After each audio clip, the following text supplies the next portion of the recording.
Well, thank you, Gary. Welcome. We appreciate you attending our video recording of our seminar here. And the first segment of this four-part video is about determining the best M&A advisor team to sell a company. Our videos, you will find 4 videos on our website. First segment, which we will be talking about now, is the determining the best M&A advisor team. Second one, when Gary will be talking about the valuation business to provide the right metrics. Third segment is Karen will talk about the right professional package for qualified buyers. And last not least, I will pick it back up and talk about the deal structures to really get you what you want. So what are the key challenges in selling a business? And there are quite a few. Let me just go through a few bullets for that. First one, 80% of a business owner's net worth is typically tied up in a business. Just look at your own balance sheet, that's what you will find. 50% of the 7 million business owners who will be selling in the next 15 years have very little idea how to exit their business. 80% of the businesses on the market are not being sold due to improper preparation.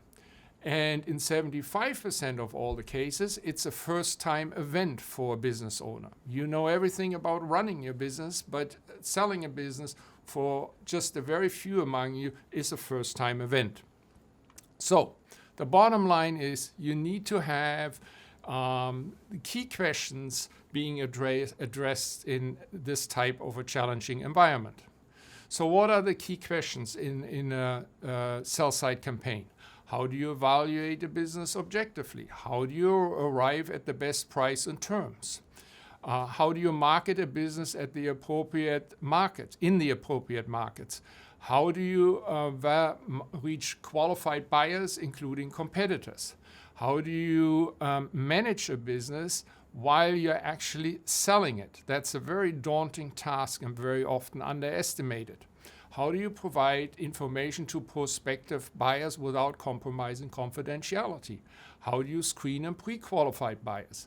How do you maintain the confidentiality throughout the process, respective customers, vendors, competitors, and so on and so forth? In other words, you need to have a qualified team in place. How does a team look like? You have basically 3 components. You have a CPA, a tax planner, who is reviewing the transaction from an after-tax point of view. You have an M&A advisor who markets the business, finds pre-qualified buyers, puts a deal together, and has access to financing.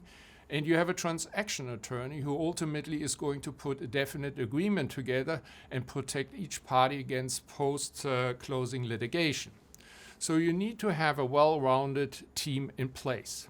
What are the specific M&A advisor tasks? Fair market value determination. In other words, no internal valuation firm, but an objective external valuation firm opinion. You need to have a well-defined prospectus in place. You need to have the confidentiality between seller and buyer wanted by the M&A advisor. The M&A advisor needs to market to a broad base investor pool. And he or she needs to be able to access financing to for the buyer in order to have money at the time of the closing.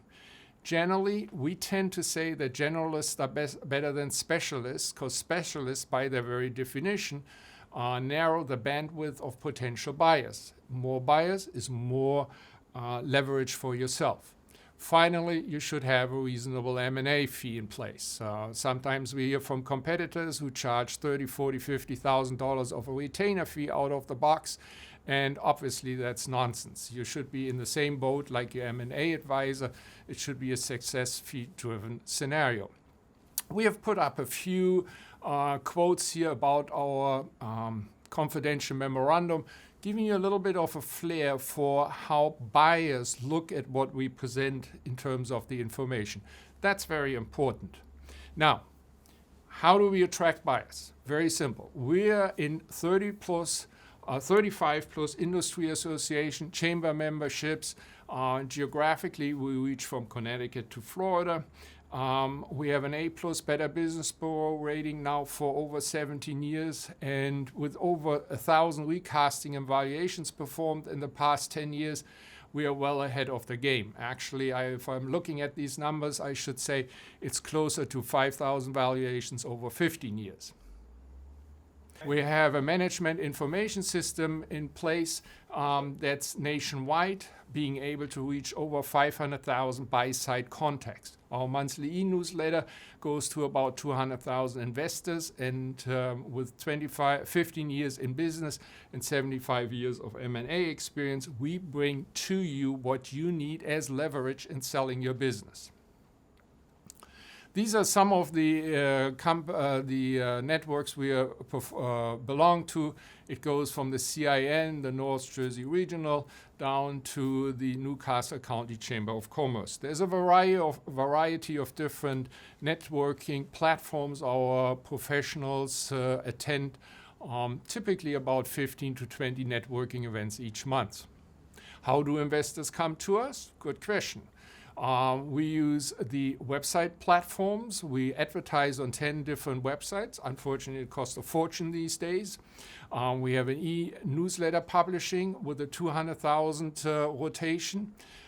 We are very successful in the SEO and PPC campaigns.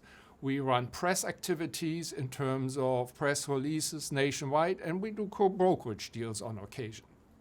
And these are some of the websites we're advertising. They all differ a little bit in their target markets. Some are more geared towards larger companies, other ones are towards smaller companies. We consistently adjust that and monitor their success. If you were to type our name into the Google SEO, this was done about a year ago. It changes daily, costs a fortune. We make sure that we stay on top of the list. Here we use the example accredited business valuation in Delaware, and you can see we take position 1, 2, and 3. All of that translates into leverage for you. We did a recent press release that went out to about 20 million viewers.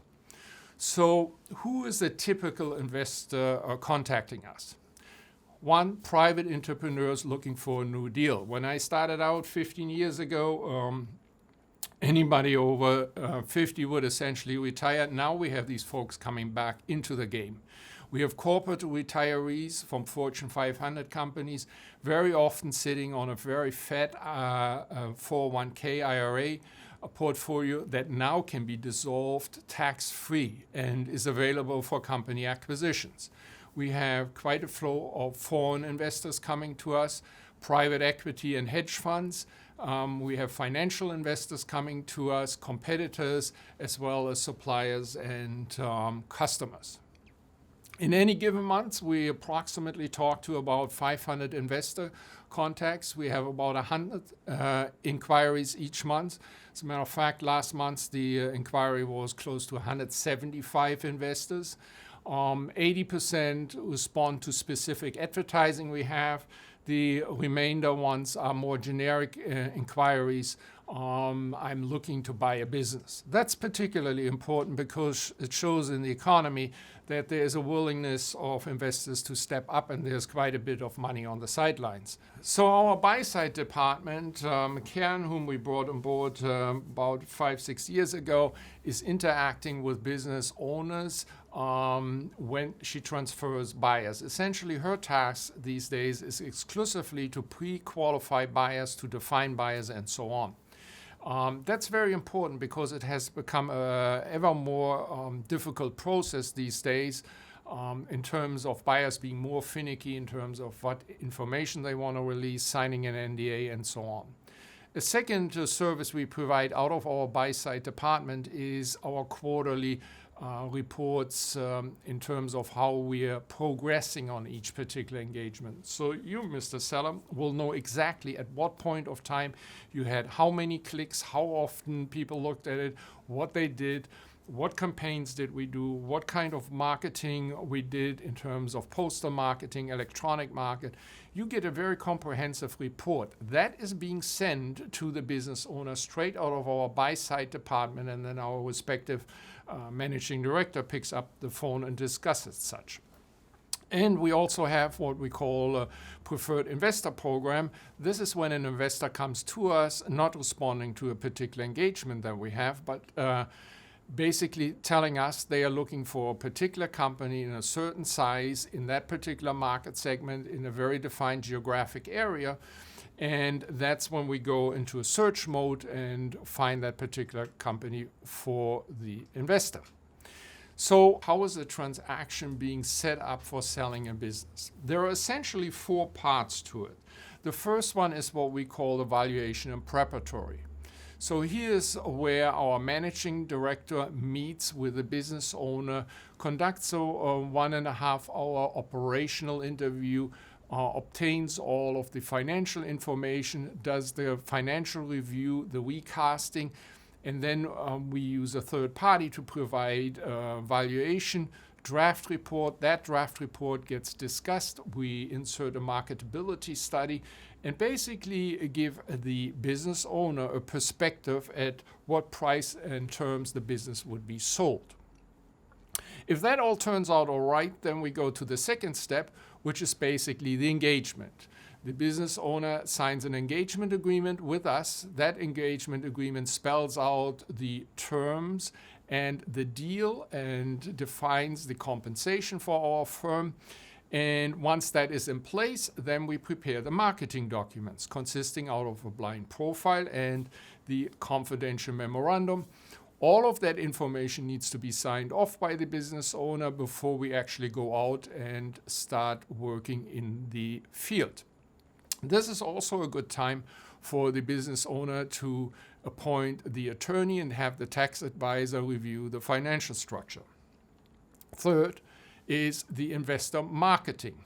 That's once the valuation is in place, once the marketing documents are in place, then we're starting the investor marketing. That's where our buy-side department comes in and develops a comprehensive web marketing approach.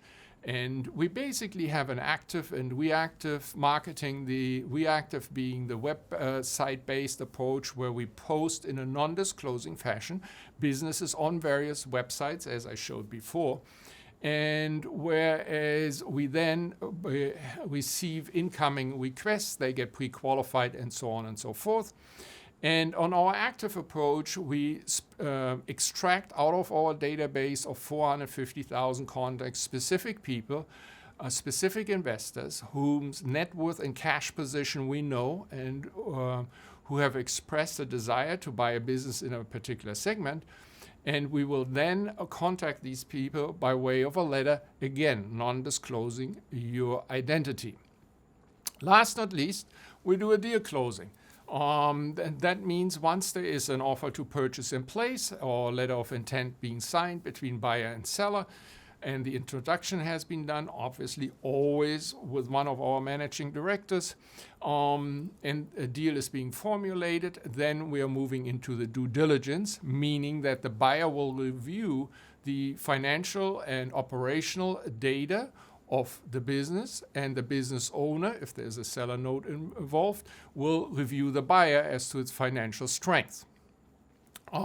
This is the point of time when we can utilize our very well established contacts to banks in order to provide the bank financing. For the buyer, we very often help with SBA financing. The attorney in this phase draws up the definite agreement, whether it's an asset purchase agreement or a stock agreement. And we ensure throughout the process that the deadlines and timelines are being maintained in order to get to a closed transaction. So, bottom line is basically that you need to have in-depth experience to various team members in order to facilitate this process. If you do this all on yourself, you have a challenge on your hands. You need an objective view from the outside as to what is an acceptable asking price and term in the market. You need to have a way to maximize the confidentiality, and what you want to do is protect yourself against post-closing litigation. These are the components you need in order to have a successful transaction. So, thank you very much. This concludes the first part of our video. There are 3 more parts to follow, which you find on our website right here. And we are certainly looking forward to answer any questions you might have in a personal conversation between yourself and our managing directors. Thank you very much.